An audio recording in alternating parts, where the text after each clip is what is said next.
The Las Vegas Raiders are a 2-11 football team at the time of this video release, and needless to say, it's been a very long year. They are currently on a 7-game losing streak, and during this tumultuous season, they've already fired offensive coordinator Chip Kelly, and with what is expected to happen this offseason, I think that's just the start. And through the first 13 games of the 2025 season, the Raiders have 7 double-digit losses, and hilariously enough, they kicked a field goal at the end of the Week 14 Broncos game to prevent it from being 8 double-digit losses. And with this team at a huge crossroads, this presents the question of what should the Raiders actually do this offseason? Should they run it back with Pete Carroll or bring in a new head coach for what would be their 4th head coach in the last 5 years? And given that Geno Smith has been one of the worst quarterbacks in the NFL this year, how exactly should they go about replacing him? Well, we're going to break everything down in today's video. If you could like the video before we start, a football will appear and also helps tremendously with the YouTube algorithm, and I'd also very much appreciate it. And there is a lot to break down in today's video, and with those prefaces out of the way,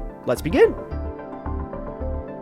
And we are starting today's video by looking at the Raiders roster and how we got to where we are today, and that is of course by going back and looking at their draft history. Now, there's stereotypical jokes about the Raiders having bad draft classes and way overdrafting players, and I'll be honest, there's times where the shoe fits, specifically in 2020 and 2021, but in fairness, we'll start with the 2022 draft where they traded their 1st and 2nd round picks to the Packers for receiver Davante Adams. It's hard to be upset about that trade, especially when in his first year with the team, he had over 1,500 yards and 14 touchdowns and was a first-team All-Pro. Now, Raiders fans have every right to be upset about how abrupt his departure was, but what he accomplished as a Raider, which was 2 1,100-yard seasons in his first 2 years, was what you hoped for, and in 2022, they only had one top 100 selection, which was offensive lineman Dylan Parham. Dylan Parham is a player that still starts for the Raiders today, and in theory, you can say that's a good pick for a player who was drafted in the 3rd round,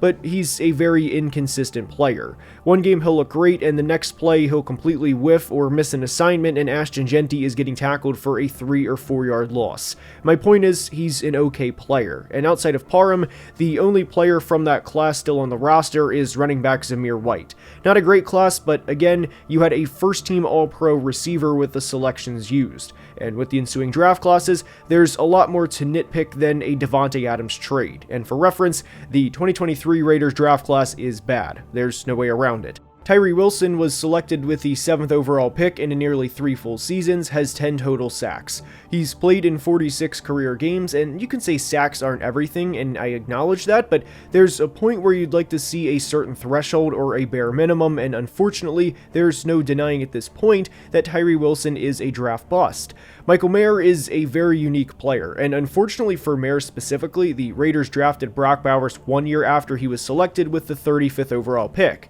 Now, the Michael Mayer pick is unfortunate for a few reasons. I loved Michael Mayer coming out of Notre Dame and thought he was a great prospect, and this wasn't discussed a whole lot nationally, due in some part to the Raiders' lack of team success and Brock Bowers having the success he did last year, but Michael Mayer missed several games last year due to personal reasons. So, first and foremost, we hope he is doing okay personally, but with the emergence of Bowers and him never breaking out the way everyone thought he was going, and the fact the Raiders don't play him a lot, which to me goes directly back on coaching, and we'll get to that in a minute, this is an all-around frustrating pick, and if you want to say he's a draft bust for a top 35 pick, by all means, you can absolutely say that, be my guest. But even when he's on the field and gets chances, I don't think he's a bad player, and I would love to see this team use more 12 personnel, which is 1 running back and 2 tight ends, and have Bowers and Mayer on the field together. They also selected Byron Young from Alabama with the 70th overall pick, and why the Raiders are where they are today, sure, it has some to do with Pete Carroll this year and how he's handled things, but when you light picks on fire the way this franchise regularly does, and you're in a division with the Broncos, Chiefs, and Chargers, good luck because you're going to need it. And with the Byron Young pick specifically, there was a lot of discussion about the Raiders selecting the wrong Byron Young because, well, the Rams' Byron Young is a very good player, and the Raiders waived Byron Young in August of 2024, just a little over a year after drafting him. And today's video is sponsored by PrizePicks and my sign-up code GFB. The play that we had on the YouTube channel last week went 2 of 3 as Adonai Mitchell did not have more than 46.5 receiving yards, but I did tweet out a play prior to Sunday's action that did go 3 of 3. And again, today's video is sponsored by the season-long partner of the channel, PrizePicks. And with our Week 15 play, we are taking Jalen Hurts more than 204.5 passing yards against the Raiders. The Raiders' defense is obviously not great, and I think this is, in a lot of ways, a get-right game for the Eagles. I look for A.J. Brown and Devontae Smith to feast against the Raiders' secondary, so I like Jalen Hurts more than 204.5 passing yards. Stephon Diggs had 10 receptions for 146 yards earlier in the year against the Bills. The Patriots are playing the Bills in Week 15 with a chance to wrap up the AFC East, and I think Diggs gets into the end zone. The Cardinals are facing who I think is the best defense in football in the Houston Texans, so we're taking Jacoby Brissett lower than 233.5 passing yards, and that is the play for Week 15. And when you sign up for Prize Picks and make your first $5 deposit using code GFB, Prize Picks will give you $50 in lineups instantly. Always play responsibly, and when you sign up for Prize Picks, again, using code GFB, they will give you $50 in lineups instantly. And a big thank you to Prize Picks for sponsoring today's video. Now, pertaining to the rest of the 2023 draft for the Raiders, the biggest thing that we have to have is tempered expectations, because every other pick from Byron Young on was past pick 100, and obviously it's not fair for Trey Tucker, the 100th pick in the 2023 draft, or Jacorian Bennett, the 104th pick in the 2023 draft, to have the same expectations as Tyree Wilson, who was a top 7 pick, or Michael Mayer, who, if I'm being completely honest, I thought was a bit of a draft steal and who I very much viewed as a first-round tight end prospect. But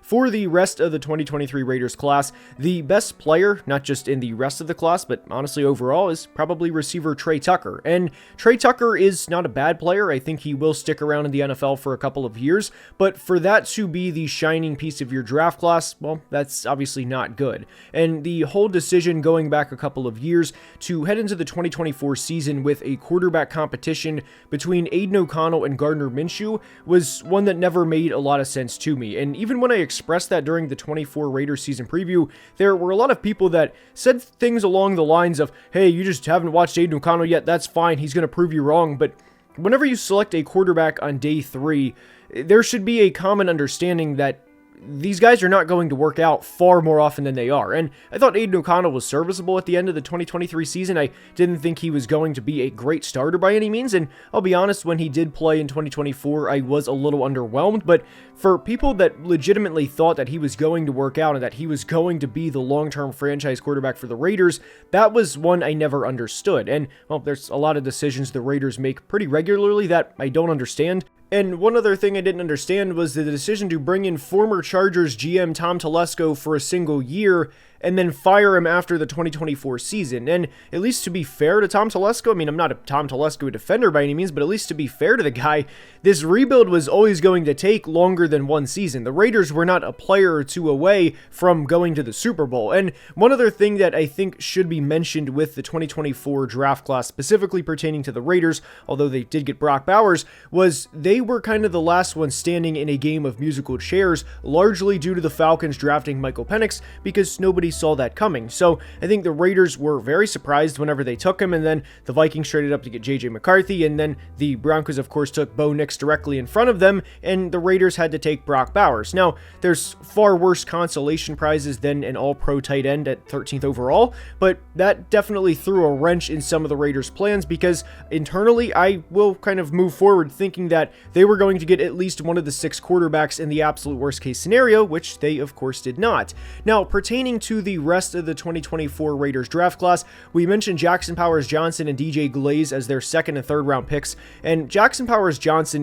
that's a very weird situation. Whether you are a Raiders fan or not, obviously Raiders fans are going to be more plugged into the situation, but they simply don't play him, and some people believe that it's a personality fit within the locker room. And there's also the fact that Pete Carroll's son is the team's offensive line coach, and the fact that Pete Carroll regularly does not want to play young players, which also pertains to the 2025 draft class, and it's a very weird situation. I like Jackson Powers-Johnson a lot as a prospect coming out of Oregon. I think he has the potential to be a starting caliber interior offensive lineman for not just a year or two, but really the next couple of years, and at this point, that selection is a question mark, and even when he's played, he hasn't been a world beater by any means. I will go ahead and acknowledge that, but the fact that he's not playing with an interior offensive line that's not great is a big question mark, and that, again, goes directly back on Pete Carroll. And DJ Glaze is a player that I would imagine the Raiders are going to replace, if not this offseason, then next offseason at the absolute latest. He has a bit of a weak anchor, he gets beat pretty regularly, and there's times where he draws far more penalties than you'd like from your average starting NFL right tackle.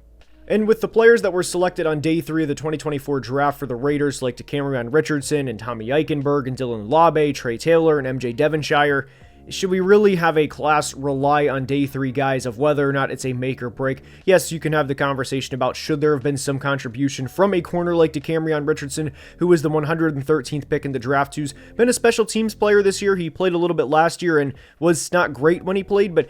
does the 2024 Raiders class rely on that specifically? I don't think so. But moving on to the 2025 draft class, and I'll be honest, this is a class I like a lot for the future. Now, with Pete Carroll moving forward, I think it's pretty clear that the Raiders are going to move on from the whole coaching staff this offseason. Maybe Patrick Graham stays. He stayed for quite a while, but with Pete Carroll, with Pete Carroll's sons, they are going to get the boot, and rightfully so. We talk about the future of teams, and I want one thing to be clear within the Raiders video is just because they are a bad football team or just because a team is bad or finishes with a losing record does not automatically mean that they should move on from the coaching staff. What I look at in terms of this is kind of a ratio of, okay, what is the potential here and how have they looked so far under this current coaching staff? And pretty regularly, they don't play with a lot of passion, at least the starters don't, and you can see at times that players make business decisions, and also that Pete Carroll is 74 years old, so I don't think he's going to get better at age 75 and 76, and you get the point. And the frustration, or some of the frustration I have with Pete Carroll as the team's head coach, also goes to the playing time of the 2025 draft class, because the Raiders are a 2-11 football team, and outside of Ashton Jeanty, there hasn't been a lot of playing time for players within this draft class. Jack Bech is a player to me that I know there's a lot of jokes that people will get about a hardworking route runner, good hands, lunch pail, and all of that, but I really think Jack Bech can be a wide receiver 2 at the NFL level, and a guy that can have 700 yards a season and anywhere from 6 to 8 touchdowns. And then you look at Caleb Rogers, a player who he's finally gotten some playing time, who was a healthy scratch for a lot of the 2025 season, and pretty quickly I think you can have a conversation about 2 or 3 players from the Raiders 2025 class, Ashton Jeanty of course included within this, that can be long-term impactful players. And my frustration with the 2025 Raiders draft class isn't with John Spytek at all, it's with the coaching staff, because there's been comments about how the rookies need to prove that they want to play, as if, not being 2-11 and having 7 double-digit losses in the first 13 games isn't enough of a reason to play them. They have to prove it on top of it, which is, to me, just a ridiculous thing to even say or even to allude to. But anyways, I do think the 2025 Raiders draft class legitimately has the potential to be a foundation for this roster for the next couple of years. Now, when we talk about what the Las Vegas Raiders should actually do, what presents a problem for whoever is going to coach the Raiders in 2026 and beyond is looking at this division and who you have to go through for 6 of your 17 games every season. And when teams draft and sign free agents, the goal is to obviously to build a better football team, but a lot of the time it's to beat the teams in your division. Because the reality is, if you don't win your division, which the Raiders haven't since 2002, by the way, most of the time it really doesn't matter, and there's a reason why wildcard teams rarely get to the Super Bowl. So when you ask what the Raiders should actually do, a lot of the basis of this question has to do with the AFC West and being able to legitimately fight back against the Broncos, Chargers, and Chiefs. And at the time of this video release, the Raiders are 2-11 and have 4 games left, which are at the Eagles, at the Texans, home against the Giants, and home against the Chiefs. And with how this team has played recently, I don't think they're going to win a game unless they change a lot of things between now and the end of the year, meaning play a lot of rookies and they play a good game, which would probably be against the Giants if we're being honest. I know the Eagles have struggled recently, but I do think they will beat the Raiders at the link, and good luck to Geno Smith and the offensive line against the Texans. But pertaining to the Giants game in Week 17, that is a lot bigger of a game than people realize. Right now, there are 8 teams with 3 or less wins, and the Raiders obviously need a quarterback. So if they win that game against the Giants, then that could be detrimental to their future. And that actually happened last year when they were 2-12 entering Week 16 and won 2 of their final 3 games and ended up with the number 6 overall pick. but in the scenario they finish with a number 1 overall pick, I'd be pretty surprised if they didn't take Indiana quarterback Fernando Mendoza. Now, for clarity, I am not out on Fernando Mendoza as a prospect, but I also don't think he is a typical first overall pick quarterback. I don't think he is where Caleb Williams or Drake May were as prospects, and I don't think he is a slam dunk, no doubt franchise quarterback either. He's obviously not a bad player, but there will probably be some people underwhelmed because he's not as physically gifted as you'd probably like for a number 1 overall pick that would be going to compete in that division, especially with those quarterbacks. But to me, here's kind of where the dilemma sits with the Raiders if they have the opportunity to draft Fernando Mendoza in the first place. They will more than likely have a new head coach and a second-year GM, and that's fine. But what also needs to be remembered is the Raiders have not had good quarterback play consistently in multiple years. And for a pro comparison, I think Mendoza is in the Jared Goff, Kirk Cousins, and Matt Ryan family of quarterbacks, but with a little more athleticism. Mendoza is not Josh Allen in terms of athleticism, and he doesn't look to run either. But why this is also kind of a difficult situation for the Raiders is you can make a legit argument that they would be better taking somebody like Arvell Reese and trading for Kyler Murray or even Mac Jones than drafting Mendoza number 1 overall, and that's an argument I'd be willing to listen to, or even trade back a couple of picks and still draft either Arvell Reese or Ruben Bain. But because of how bad the Raiders quarterback play has been over the past few years, combined with the fact they haven't been in a position to draft a quarterback, at least relative to where they were picking, because remember in 2024, the Falcons shocked everyone when they took Michael Penix, who was somebody the Raiders may have been targeting. That left the Raiders as the last team standing in a game of musical chairs, and they took tight end Brock Bowers.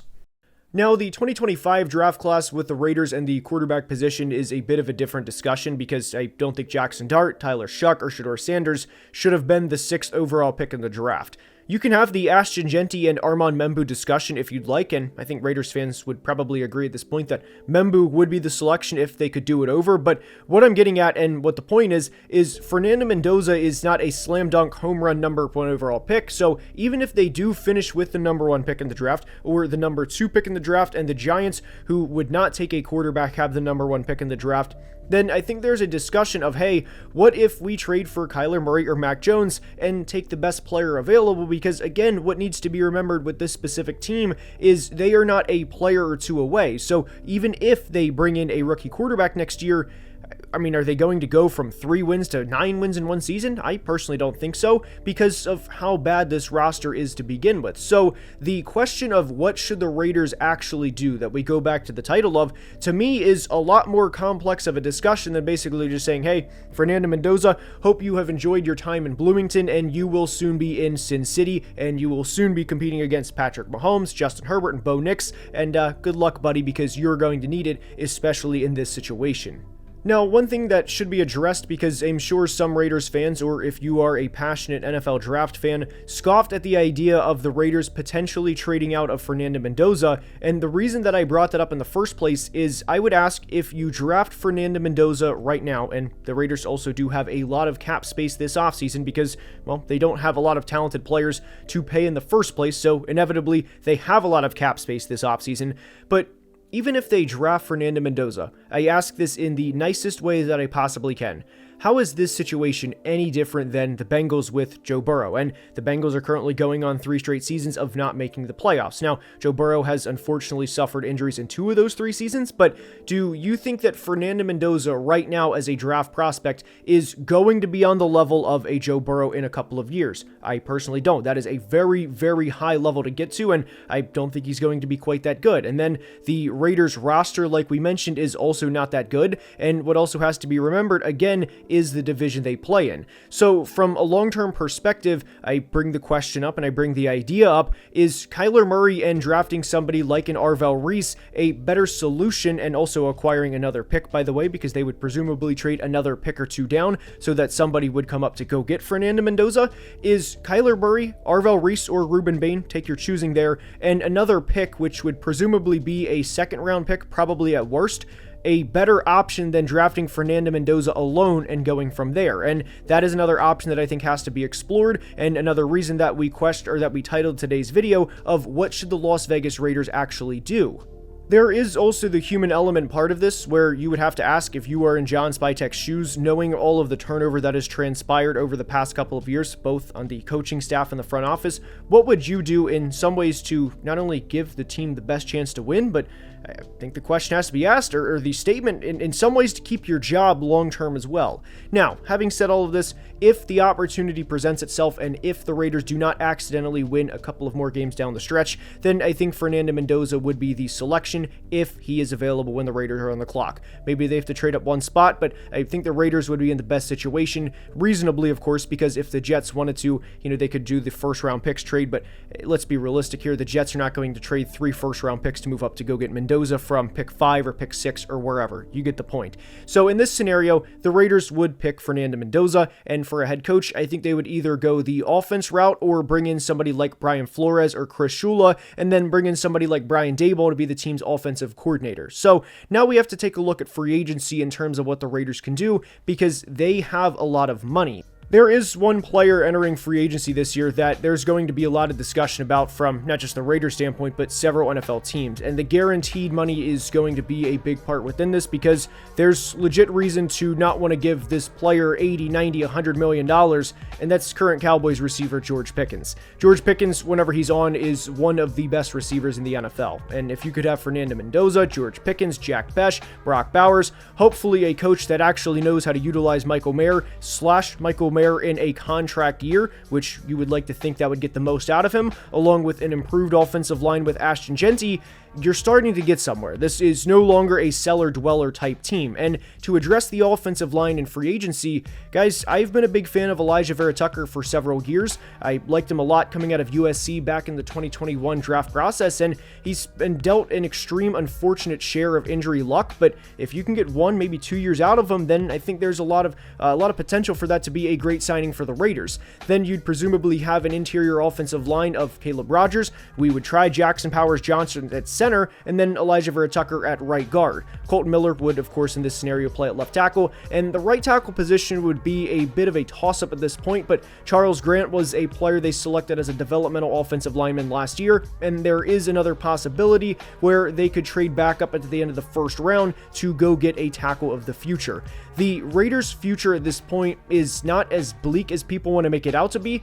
The reality of the situation is it's always going to be tough to compete in this division no matter what, but if they bring in Fernando Mendoza, if they bring in George Pickens and Elijah Vera Tucker to really right the ship, and then try and bring in another pass rusher within free agency as well, because their free agency is not going to stop with just George Pickens and Elijah Vera Tucker, you can really start to see where this team could build a foundation and ultimately build for a better tomorrow. I hope you enjoyed, and if you did, please like and subscribe, as a football will appear when you do and is also very much appreciated. We're closing on 230,000 subscribers, and I cannot thank you enough for the support. Thank you to Prize Picks for sponsoring today's video. I understand if that ad does not apply to you, but if it does, always play responsibly. Until next time, please be safe and have a great day. Love you guys.